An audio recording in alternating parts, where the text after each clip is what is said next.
In today's video, I'm going to show you what's in this little red bag that I never go without when I stay at Airbnbs.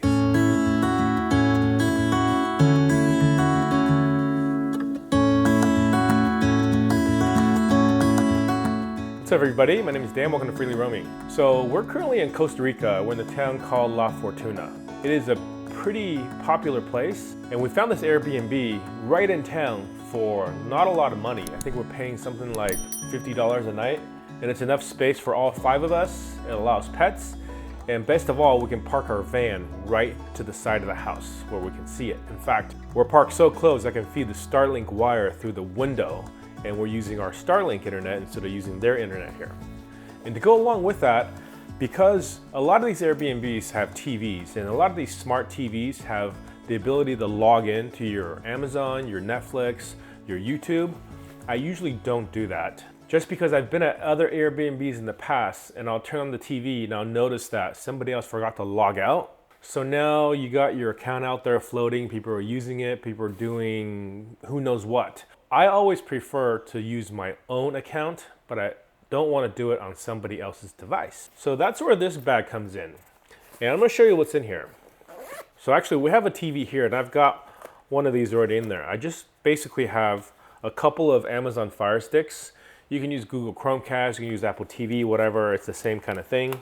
I prefer Amazon Fire Stick, and this Amazon Fire Stick, remote, HDMI, it's a little cable extender to give us some more space so it doesn't have to be stuck right in there. You guys know what these things are about. I don't have to explain these to you, but this is where I log in. So I have all my accounts permanently logged into the device so I never have to log into somebody else's device. And it's always ready to go.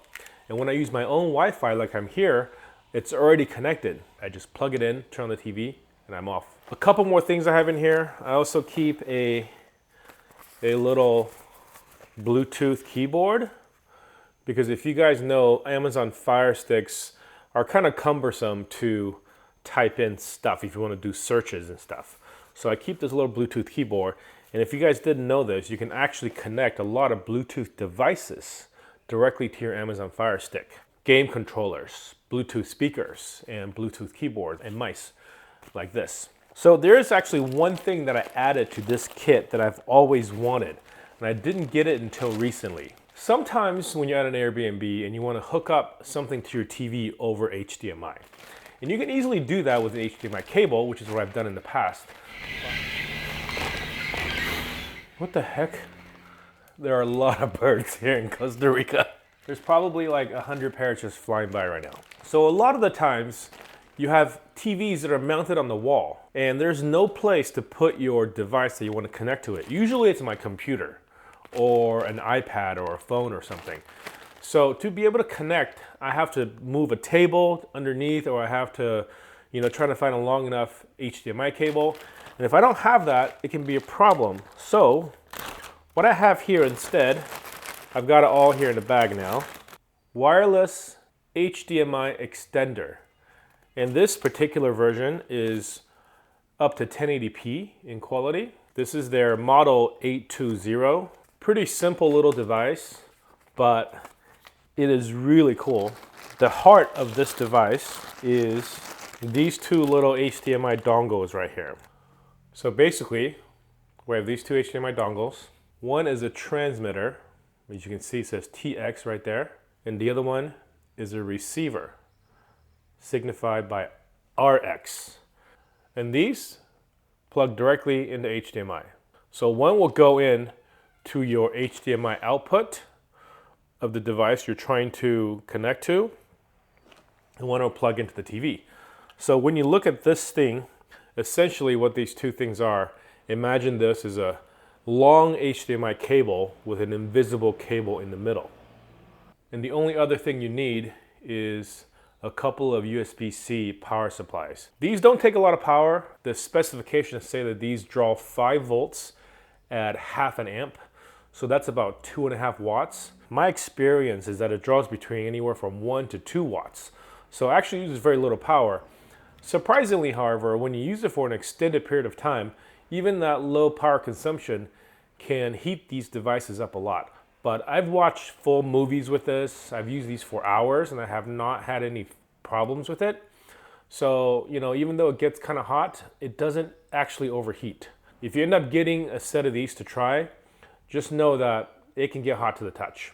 Because they know that you might be connecting these devices to something that might be far away, they give you, this is what I think like a 3-foot HDMI extension cable. Unlike just the regular HDMI cable, which would have male ends on both sides, this one has a male end and a female end. So you plug either the receiver or the transmitter to the female end, and then you can plug this other end either to your computer's HDMI out or your TV. And then they give you one that's shorter. It's about 6 inches, same thing. It is an HDMI extender. And I also have just a couple of USB-C cables in there to power it. And it comes with a couple of HDMI adapters depending on what you want to connect it to. This is a HDMI to HDMI mini, and then this one is an HDMI to HDMI micro. So I don't use these. All of my devices have full-size HDMI, but I keep them around in case I need something. But I do keep a couple of other adapters on hand. I've got this 90-degree HDMI adapter, so I can turn the connection 90 degrees. I have a coupler. This is female to female coupler. So if I need to, I can extend an existing HDMI cable. So how do these work? My experience is that it works really well. Now, the only thing you want to be aware of is that it does use radio frequency to transmit a fairly large amount of data over the air. So if you're at a place that has a lot of interference, for example, if you're in an apartment building where there's a bunch of Wi-Fi signals, generally speaking, these open airwaves are either 900 megahertz, 2.4 gigahertz, or 5.8 gigahertz. So 2.4 and 5.8 are both used for Wi-Fi as well.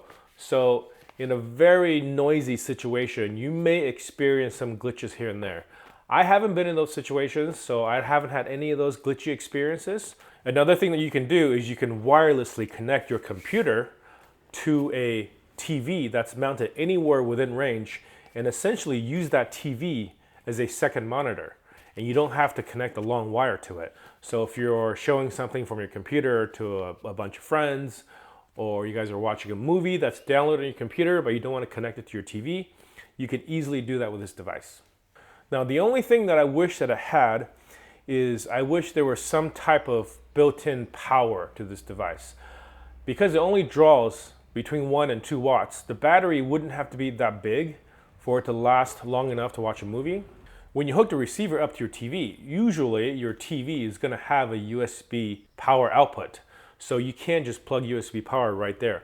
The downside of that, what I found, is that some of these older TVs don't provide enough power, even at 500 milliamps, 5 volts. Some of these TVs only go up to 480 milliamps, and the older TVs may only go up to 300. So you want to make sure you have a TV that can supply at least half an amp of power at 5 volts. And if you're connecting the transmitter to your computer, you can easily just power the transmitter using the USB-A plug on your computer. And the other thing that's really cool, if you're a content creator, you can actually use this transmitter receiver combo on your camera as well.